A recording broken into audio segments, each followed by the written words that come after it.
Do you really need to train to failure, use free weights, periodize every phase, control every second of every rep, and join a perfect gym to build muscle? ACSM's 2026 update says, probably not. That is not permission to train casually. It is a reason to stop confusing complexity with progress. In this video, we will break down 5 gym rules you can stop overthinking and the few priorities that deserve your attention instead. First, the context.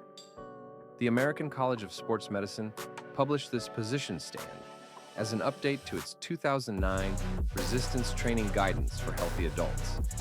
It synthesized 137 systematic reviews representing more than 30,000 participants. Its message is not that every training variable is useless.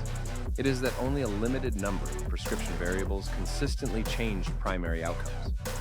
For muscle growth, the clearest training lever was higher weekly volume, around 10 or more sets per muscle group per week. Everything else should support that work, not distract from it. Rule 1. Every set must end in failure. You can stop treating this as mandatory. ACSM's review found that training to momentary muscle fatigue did not consistently improve outcomes. Failure can still be useful. It can help you learn how hard a set really is, and it may be practical on controlled, low-risk exercises, like a machine curl or leg extension. But failure has a cost.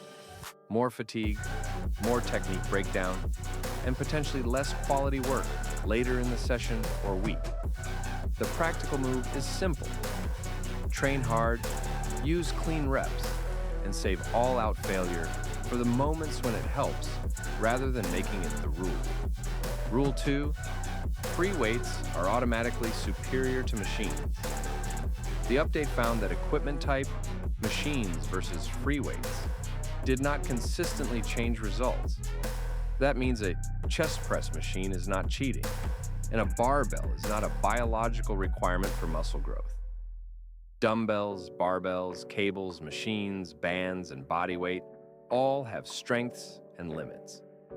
Pick the option that fits your body, lets you train the target muscle with good control, and can be progressed over time. If a machine lets you push your chest hard without your shoulders complaining, use it. If dumbbells feel better, use dumbbells. Your muscles do not care about gym tribalism. Rule 3. Your program must use complex periodization. Planned variation is not bad. Competitive athletes and experienced lifters may use it to prioritize performance, manage fatigue, or organize a training season. But for the average healthy adult, complex periodization did not consistently improve outcomes in the ACSM review. You do not need to rewrite your whole program every week. Start with a small number of exercises you can perform well. Keep them long enough to learn them. Add reps, load, or sets gradually when appropriate. A simple routine you can repeat for months is more powerful than a complicated plan you cannot follow consistently.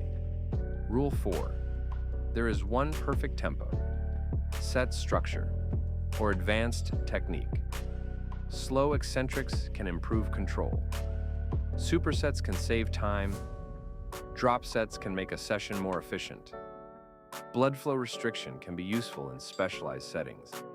But according to the review, time under tension, set structure, and blood flow restriction did not consistently change outcomes across the evidence it examined.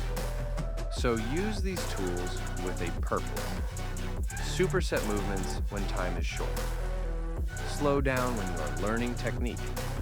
Choose a drop set when you want extra work without more setup. But do not believe that a 4-second eccentric, a rest-pause set, or a complicated finisher is automatically better than repeatable. Challenging sets performed well. Rule 5. You need an ideal commercial gym to build muscle. A well-equipped gym is useful, but it is not required. ACSM highlights evidence that elastic bands, bodyweight exercises, and home-based resistance training can improve strength, hypertrophy, and physical function. The question is not whether your setup looks impressive. The question is whether it gives you enough resistance, enough exercise options, and enough consistency to train productively. A pull-up bar, adjustable dumbbells, bands, a backpack, and smart exercise choices can take you much further than waiting for the perfect membership, perfect machine lineup, or perfect schedule. Here's the simple replacement checklist. 1. Train all major muscle groups at least twice per week as a practical starting point. 2. For hypertrophy, gradually build towards sufficient weekly volume. Around 10 or more sets per muscle group per week is the benchmark highlighted in the update, not a magic rule you must force on day 1. 3. Choose exercises you can control through a comfortable range of motion. 4. Track your work, sets, reps, load, and performance. 5. Make the routine realistic enough to survive work, travel, stress, and normal life. Consistency is not the boring answer. It is the answer that compounds. For example, you could train 4 days per week using an upper-lower split. On 2 upper sessions, use a press, a row, a vertical pull, a shoulder movement, and arm work. On 2 lower sessions, use a squat or leg press pattern, a hip hinge or hamstring curl, a single leg movement, calves, and trunk work. Keep a few exercises stable. Across the week, add enough quality sets for the muscles you want to grow, then adjust only when your recovery and progress tell you to. The exact split is flexible. The repeated productive work is what matters. Muscle building is not easy, but it is simpler than the fitness industry often makes it sound. You do not need failure on every set. You do not need to pick sides between machines and free weights. You do not need advanced periodization, a sacred tempo, or an expensive gym. Build a routine you can repeat. Train with intent. Accumulate enough weekly work. Progress patiently. And let months of consistency do what one perfect workout never can. Which rule have you spent the most time overthinking?